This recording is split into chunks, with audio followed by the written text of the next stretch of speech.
আসসালামু আলাইকুম, আশা করছি সবাই ভালো আছেন। তো আজকে সিলেকশন টোকেনটি পাওয়ার পর অনেকের মতো আমিও তাড়াহুড়ো করে এলি বেগোবিসের কার্ডটি নিয়ে ফেলি।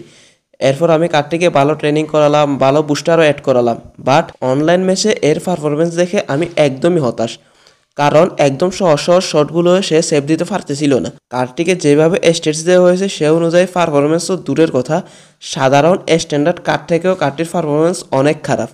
আপনারা যারা এখনও সিলেকশন টোকেন দিয়ে কোনো গোলকিপারকে নেন না তাদের উদ্দেশ্যে আমি বলবো যে আপনারা এই গোলকিপারটিকে একদমই নেবেন না। কারণ ওকে দিয়ে যখন আমি ডিভিশনে খেলা শুরু করলাম তখন এর অবস্থা দেখে আমার মাথাই খারাপ হয়ে গেছে। এই সব সাধারণ শটগুলো কিভাবে একজন গোলকিপার সেভ না দেয়। যাই হোক, কার্ডটি যেহেতু নিয়ে ফেলেছি তখন এত কথা বলে তো আর লাভ নাই। আপনারাও যারা আমার মতো এই কার্ডটি নিয়ে এসেছেন আপনারাও আফসোস করেন না। আপনাদেরকে আমি বলবো যে আপনারা ডেইলি গেমের ভিতর ভাইয়াকে খেলান।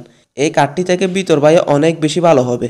আর যারা এখনও কোনো কার্ড নেন নাই তাদেরকে আমি বলবো যে আপনারা একটু ধৈর্য ধরে আর একটা বা দুইটা দিন অপেক্ষা করেন, অন্যদের থেকে কার্ডগুলো রিভিউ দেখেন, তারপর যে কার্ডটি সম্পর্কে ভালো রিভিউ পাবেন আপনি তাকে নিয়ে নেবেন।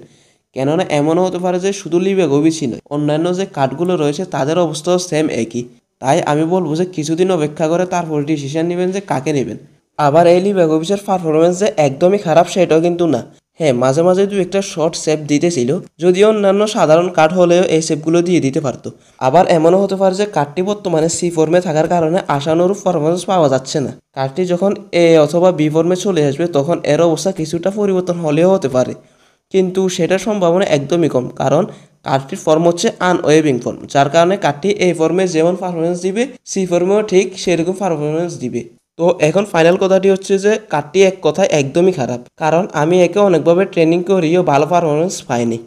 তো ভিডিওটি ভালো লাগলে লাইক করতে পারেন, চাইলে বন্ধুদের মাঝে শেয়ারও করতে পারেন। আর আপনি যদি একজন ফ্রি টু প্লেয়ার হয়ে থাকেন তাহলে অবশ্যই চ্যানেলটির সাথেই থাকবেন, কেননা ফ্রি রিলেটেড সকল ধরনের ভিডিও আপনারা এই চ্যানেলটিতে পেয়ে যাবেন। ততক্ষণ পর্যন্ত ভালো থাকবেন।